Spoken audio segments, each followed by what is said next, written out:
Hello and welcome to Eco-Terrorism. I'm Zeinab Bailoun. Public transportation is of high importance as it can play a significant role in finding solutions to the several challenges facing us today. For more on this issue, we are joined in the studio by Mr. Fadel Fakih, a human rights and environmental activist. Thanks for joining us today. Thank you, Zeinab, for hosting me. So before we continue with our discussion, let's take a quick look at this report. Environmental challenges that face the globe nowadays are numerous. Global warming, climate change, air pollution, and many other issues are of serious concern to our planet and to our own daily lives. Have we ever thought of what we can do on the individual level? Have we ever thought of getting rid of our cars and using public transportation instead? Indeed, according to many transport experts and environmentalists, public transportation can play a significant role in finding solutions to the several challenges facing us today.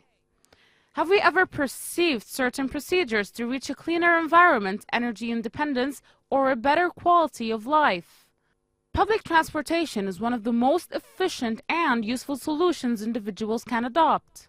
The term sustainable transport comes nowadays into use as derived from sustainable development. The term adjusts itself to describe modes of transport and systems of transport planning which are consistent with wider concerns of environment sustainability. In this context, the European Union Council of Ministers of Transport defines a sustainable transportation system as one that allows the basic access and development needs of individuals, companies, and society to be met safely and in a manner consistent with human and ecosystem health, and promotes equity within and between successive generations. According to the American Public Association, transportation accounts for more than 30% of U.S. carbon dioxide emissions. Moreover, the association adds that public transportation in the United States saves approximately 1.4 billion gallons of gasoline and about 1.5 million tons of carbon dioxide annually. Additionally, economists argue that beyond the environmental benefits, by investing in public transportation, governments can also strengthen their economy, reduce the dependence on foreign oil, and enhance the equality of its people's lives. How much are we ready to abide by the environmental rules in this regard? And how can we alter our culture to be more environmentally friendly?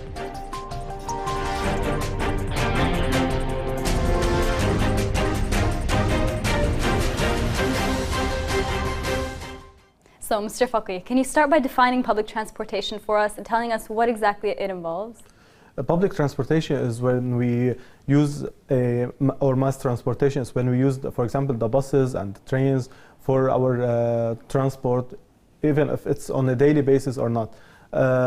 We have many types of public transportation, but above it we have the sustainable transportation, and which is what we need to build in each country, because sometimes it's not good enough to have public transportation. We need to have sustainable transportation, and sustainable transportation is like more broad than public transportation because it involves bicycles, for example. In public transportation, bicycle is not considered as public transportation. So what are some types of public transportation before we get into sustainable transportation? We can say the trains, we can say the buses.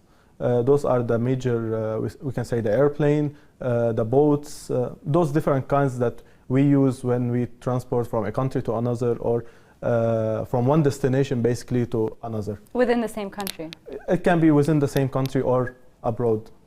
So if we're talking about, for example, Lebanon specifically, to talk about the public transportation, what would you say the system looks like here? Well, I won't call like we have a public transportation system. It doesn't even, we don't even have a public transportation. What we have, like the private sector or some individual initiatives, like for example, we have something called the van, and it's not used in other countries. We have the service, and we do have buses. It's not, yes, the people created a new ways for public transportation that didn't really exist in public transportation means, just because there is a need for the people to reach, for example, to go to work, to go to their schools, university, etc., and they don't have the enough resources to buy a private car because it's expensive to own a car, especially in a country where the fuel prices are really high. And basically, the problem is that we need to create a proper public transportation system, because in most of the countries, 90% of the people use public transportation system for their daily transport. Where in Lebanon, for example, 90%, or even more than 90% of the people use their private cars for daily transport. And we have the economical loss, we have the environmental degradation, we have, for example, the air pollution. In a city like Beirut, we have 80% of the air pollution comes from traffic and cars, because we don't have factories in Beirut specifically. And especially the social and the psychological, like we have many people go to work. When they reach work, they need an hour just to calm down because of the traffic they've been in.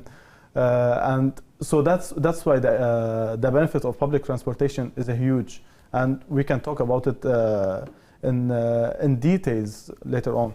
So what exactly are the obstacles standing in the way of us in Lebanon having a proper public transportation system? What is stopping the government from doing this? Well, basically we need a political will, and this is the most important. We have many initiatives. For example, we have started like the National Campaign for Sustainable Transportation. This campaign started in 2011 by a biking parade. What we did is we like gathered around 300 bicycles, and we have installed some banners on the bicycles to tell the government our demands. Like, we need the trains, we need sustainable means of transportation, we need proper buses. We should have like an organized system. Like, for example, if a citizen uses the bus or the van, for example, it depends on the mood of the driver, if he will get to work early or he will be late. It depends whether the driver will drive fast or not, because there aren't any time schedule for the driver. And this is what we need to install. We need to install like a proper system. We don't have a system in Lebanon. And this is the main issue. Then it should be like organized, it should be neat, it should like be decent for the people to use, so they don't feel like it's like a humiliation for them to use public transportation. And the proper public transportation, I would say, is a public transportation that the Minister of Transportation or any governmental member would use. And this is. Do you think saying that we need this will actually make a difference on the level of the government? Definitely, because we can't like keep losing a lot of money, and a country like Lebanon, we need every dollar. And the public transportation. But then the government won't necessarily want to spend on public transportation. Yes, because they are not really aware of the economical benefit. Like, if installing a proper public transportation system in this country, at least would increase the GDP by 10%. And imagine, like, if I'm going to my boss and saying, would you like to increase your benefits or your profit by 10%?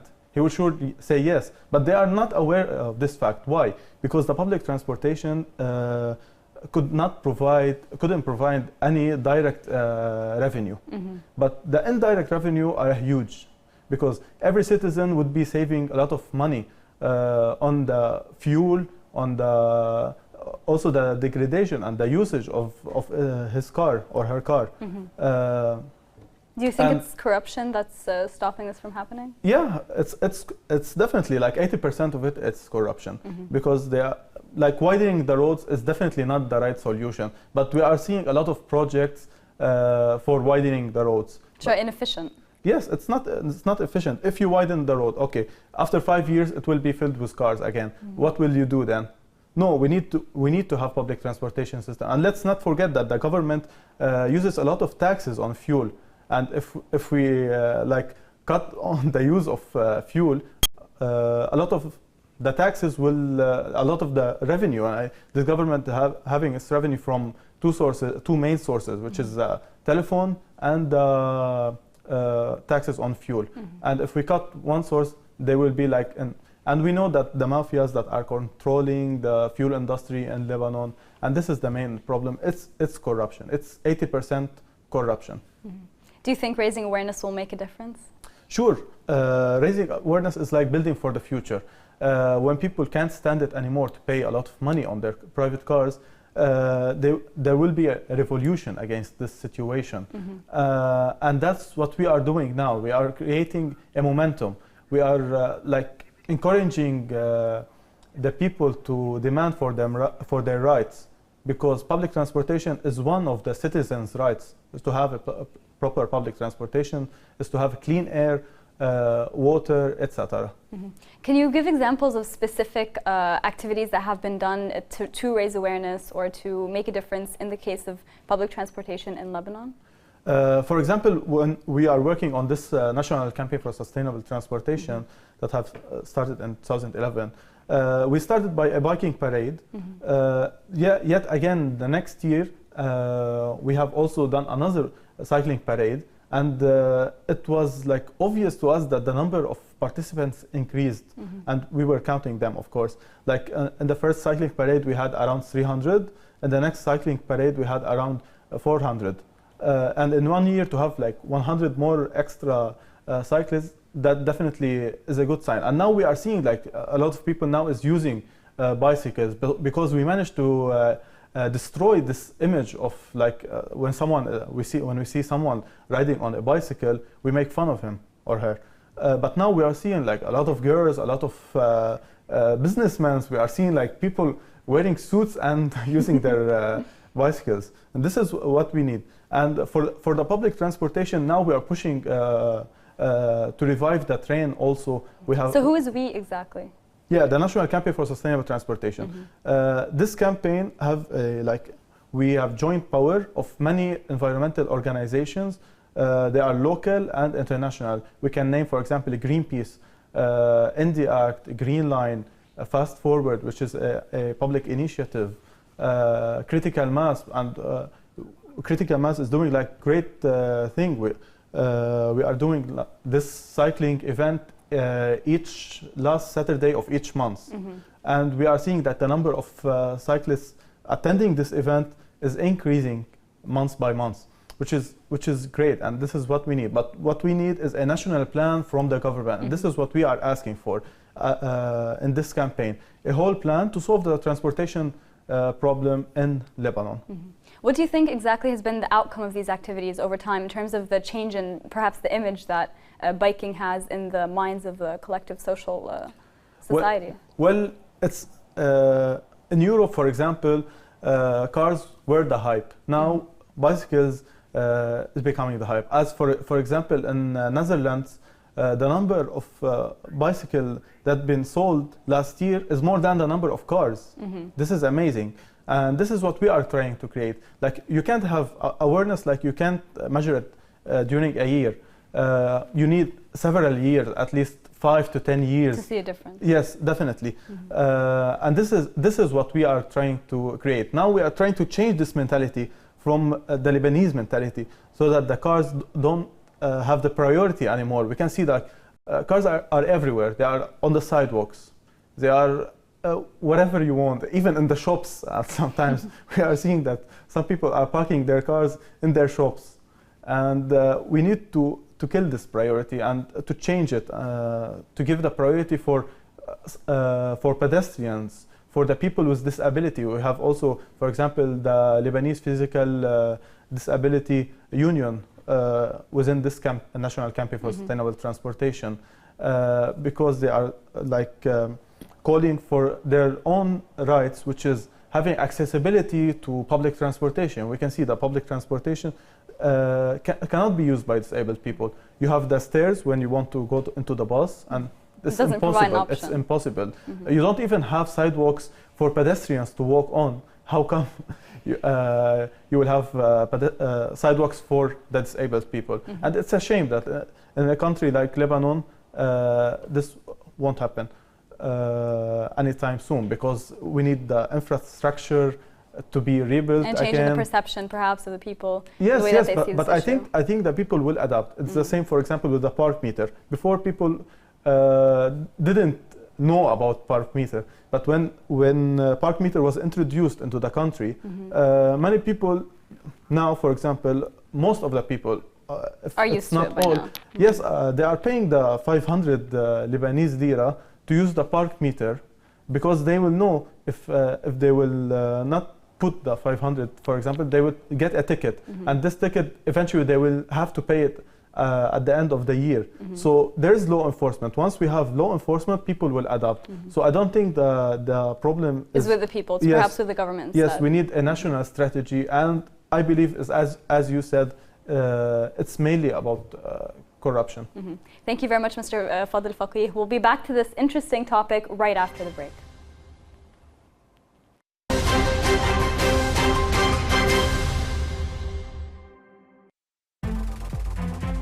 Around the world, outside the mainstream, anywhere, everywhere.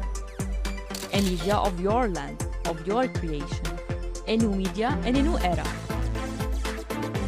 Will it take the lead in the future? I believe so. This is Underground. Underground, when vague turns to clarity.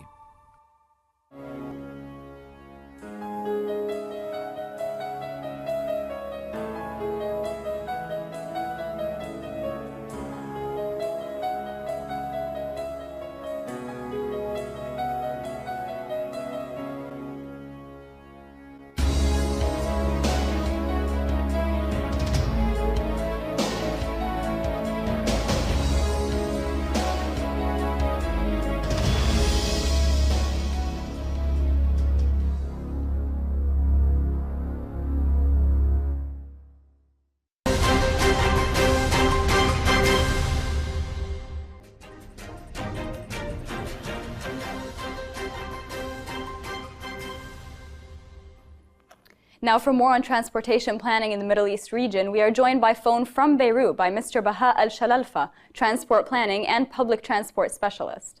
So first, to start with, since you've worked in the context of Saudi Arabia, can you please tell us more about the condition of public transportation in Saudi Arabia and in the Gulf area in general? Thank you for having me. This is a really interesting and very insightful discussion about a very important topic. Thank you very much. As for Saudi Arabia, I think, not just in Saudi Arabia, I think the entire Gulf region, they just started realizing that the way that they have been doing transport plan for decades cannot continue, and it's not sustainable. Traffic congestion has reached unprecedented levels, and they decided that this has to be resolved. So now they're planning in investing tens of billions of dollars actually in public transport over the next decade. In Riyadh, just a couple of months ago, they awarded contracts worth around $23 billion to build metro networks. So, and they're also building a bus network, a complete bus network from scratch. So, people started realizing that what they have been doing for decades will not lead to sustainable planning. It's not going to go anywhere, and that the amount of traffic congestion, pollution, and so on have reached levels that they cannot, tolerate anymore. Can you highlight the issue of investments in public transport section in the Gulf? Sorry? Can you highlight more the issue of investments in the public transportation section in the Gulf? How exactly are the levels of investment in this specific issue? Yeah, if we talk about Saudi Arabia only, we're talking about around at least $80 billion in public transport over the next decade. Actually, a couple of days ago, they also published tenders for a metro network in Mecca. They're planning a metro network in Jeddah, Medina, Dammam, and so on. So we're talking about something in the range of at least $80 billion over the next 10 years. And it's not just the next 10 years. They're actually going to expand these networks in the future. So we're talking about 20 and 30 years of planning ahead for investment in public transport. And the main reason behind this is that there was willingness by the government to invest in public transport.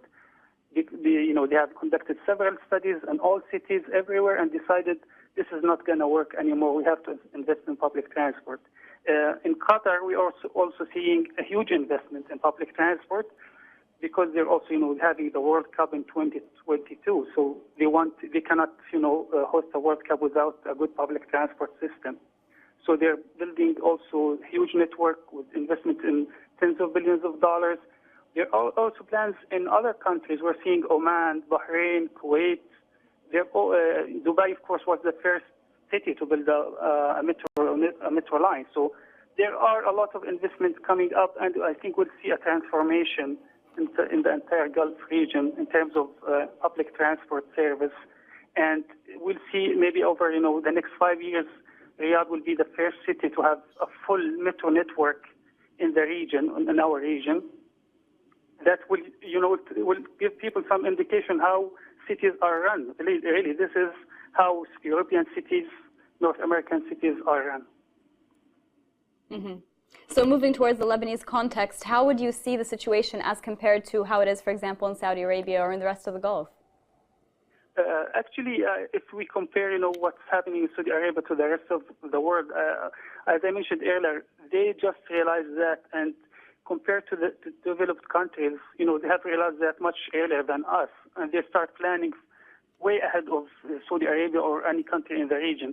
And the way they have been doing this is from, they do not build their cities and then plan their transport system. They plan their transport system and then they build their cities.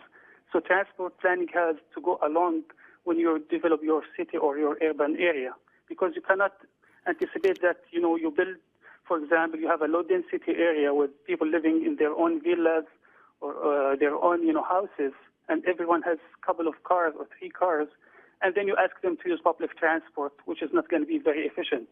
So you have to plan from scratch how your development is going to be or how your city is going to be, and what's needed, what transport system is needed, how you can encourage people to use public transport. You need incentives. Sometimes you need enforcement. In some cases, for example, in Europe, there are congestion charges. If you have to enter the city center, you have to pay for it. If you have to use a specific road, you have to pay for it.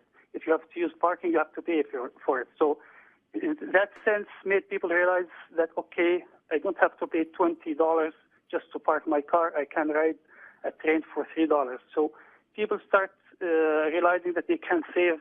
They can save on travel, time. They can save in terms of money, and the culture has changed. It's very important that people start realizing what are the benefits of public transport, not just on a citywide level, but on a personal level as well. Mm-hmm. So how would this compare to the Lebanese situation, and what exactly do the Lebanese need to do to achieve a trustworthy public transport sector? I think if we just look, anybody who wants to travel for any reason, if you want to go to work, school, shopping, whatever wherever your destination is, what you want is, fast service, cheap, convenient, accessible, reliable. These are all the things that are available with your own car. So if you have a public transport service that is comparable to your own transportation mode or your own car, you would use it, especially if you think you can save on time, you can save on money.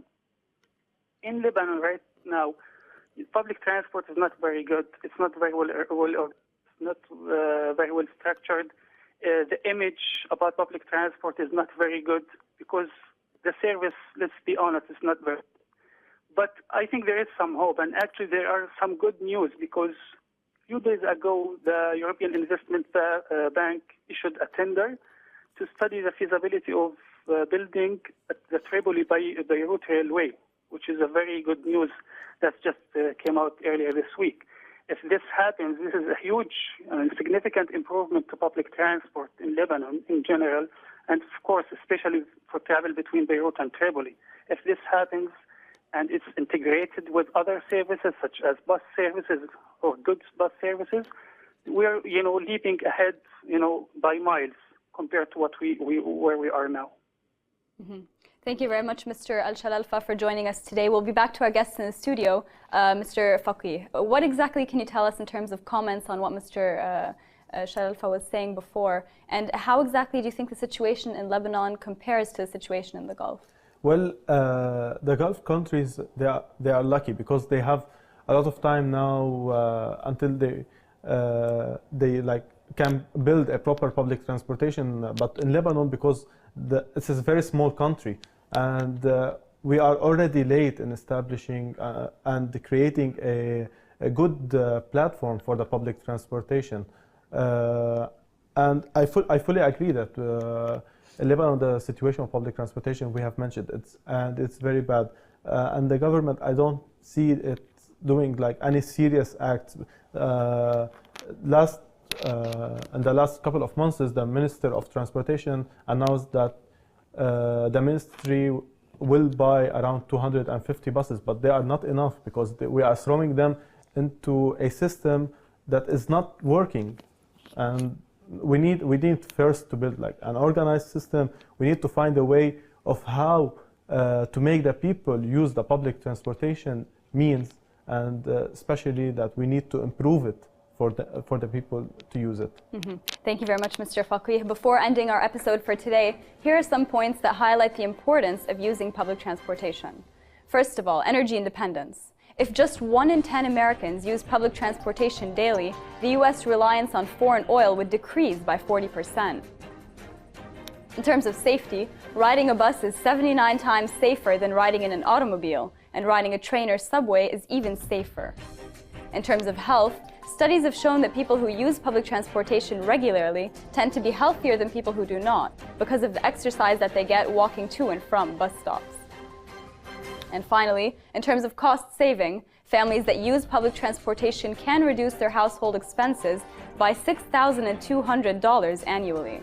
So thanks to Mr. Fakih for joining us in the studio, and to Mr. Baha for joining us by phone. That's it for today. This was Eco-Terrorism, and I'm Zeinab Bailoun. See you next week.